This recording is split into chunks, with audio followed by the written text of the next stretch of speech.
Hello and welcome to the 2021 Squirtle Coaches Preview Show. My name is Andy Campbell, and I'm joined today by the head football coach of the Bixby Spartans, Loren Montgomery. Coach, thank you for joining us today. Congrats to you and your team on the 2020 state championship.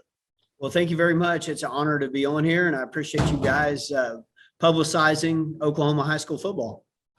Well, let's start with the big news of the OSSAA yesterday. Your Spartans will be moving up to Class 6A1 next season. You'll be in the same district as some of your Tulsa rivals, Jinx, Broken Arrow, and Norman North, and a few other teams. Can you give us your thoughts, your comments on that move for next season? I'm extremely excited about it. I think it's good for our program. I think it's good for our school system. And I think us being in the same district as Broken Arrow and Jinx will allow us to schedule a WASO in the preseason. And so getting to play some of the large East Side schools or more East Side schools, I think it will only elevate all of our play. I think playing the best competition has a tendency to bring out the best in everyone. And so I know our program is excited about it and poised, for that growth. Coach, your program has won 3 straight gold balls, 6 of the last 7. Does it ever become difficult for you and your staff to motivate players, or do they see each year as a competition in of itself?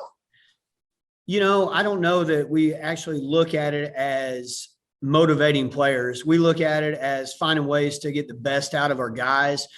And each group's just a little bit different, but we're fortunate here in Bixby to have a community that has high expectations for our student athletes. And we're fortunate enough to have a staff that has a lot of continuity, that's been together, that has a mindset of continuous improvement. So our guys are constantly looking for better ways. I could point to several areas this offseason and this summer that we've changed in our program that we felt like would be a better way, because we kind of adhere to the mantra, when you're green, you grow, when you're ripe, you rot. Well, Coach, let's talk about your 2021 team. What holes do you need to fill? What do you need to do in order to have the 4-peat? It's so hard to say. There's so much parity in football, and it's so hard to win. We've got some really good players coming back off of last year's state championship team. We've got talented players, but it will be a new identity. We'll have a new quarterback on offense. We'll have a couple of new wide receivers. On defense, we lost a middle linebacker who was really good and a couple of defensive backs. And so it's kind of putting all those pieces together. But I like our nucleus. I like our leadership. We've got a group of what we call crucible guys in our leadership council that set the tone for this football team, and the way we've worked so far through camp, the way we worked through the summer, I've been really proud of. Let's talk about 2 of those players who have become household names already in the state of Oklahoma, Braylon Presley and Luke Has. Obviously, they're going to be playing on Saturdays here in Oklahoma very soon. Tell us about those 2 kids and what they bring to your program. 2 exceptional football players, as you mentioned, but more importantly, they're just exceptional kids, exceptional student athletes, and fun to be around.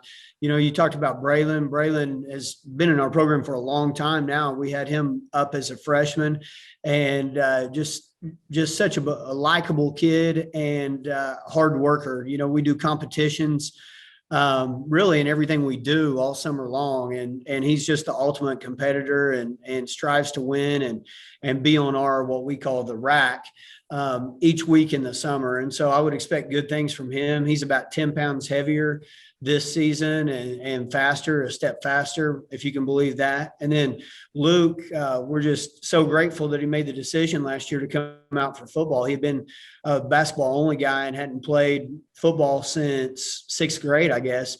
So through COVID had asked if he could join some of our installs, and he came out. And then once we started going through drills and stuff, it was evident that he was going to make our team better. He ended up with nearly 800 yards receiving. And when you take a look at him, it's obvious he's built a little different, and Luke does everything right. He's just almost obsessive compulsive about the way he works, the way he trains, being on time, getting along with other kids on the team and earning that respect. And I think some of the best athletes sort of have that fear of failure driving them. And I would say that's kind of Luke. He's a perfectionist. Well, Coach, you're starting out your first week of fall camp here in 2021. Let's try to fast forward a little bit, if we can, to the last couple of weeks of this season. Who are some of the teams that you expect to be there competing for the gold ball at the end of the year in 6A2? That's a good question. And I think a lot of people are trying to answer some of those questions just like we are on how we are going to be. But I think you got to say Choctaw, who we played in the state championship game last year, has many good players off that team returning. Stillwater has played great football, was a semifinalist team last year. You got to talk about Booker T. Washington. And then, I think one that's always in the conversation, Midwest City, as well as Booker T. Washington. Those teams are perennial deep playoff run teams. And I would expect to see all those guys along with, you'd be remiss if you left out what Travis Hill will do at Muskogee, or if you talk about Dell City and the run they've had and the athletes they've had the last few years. So it's hard to say until you get going, and there are just so many factors and variables that come into play.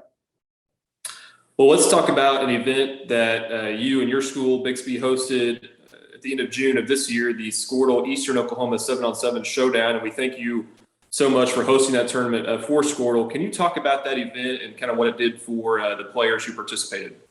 We love it. It's an excellent event, and we've kind of tried to tailor it. Of course, we've worked with Skordle, trying to tailor it to their needs as well as our needs and the football coaches' needs on this side of the state. We do a one-day tournament, which coaches seem to like, but for most teams will participate in a 2-day later on. But a one-day tournament early in the summer is great. And a couple of years ago, we just paired teams into pools. Well, we got feedback from a lot of the schools that they would like a large school and small school division, and so we've broken it up that way. But I tell you, just the level of competition that's here on both fields, whether you're talking about the large school division or the small school division, teams are just playing at such a high level in the summer with 7-on-7, especially at that point, that I feel like it's one of the best tournaments, 7-on-7 tournaments, probably in the region. Coach Montgomery, thank you again for joining us today on the 2021 Squirtle Coaches Preview Show. Best of luck to you and the Spartans this season. We'll be following you guys and interested to see what Bixby can do this year. Excellent. I appreciate, like I said, you covering Oklahoma high school football, and then especially having us Bixby Spartans on with you. Thanks, Coach.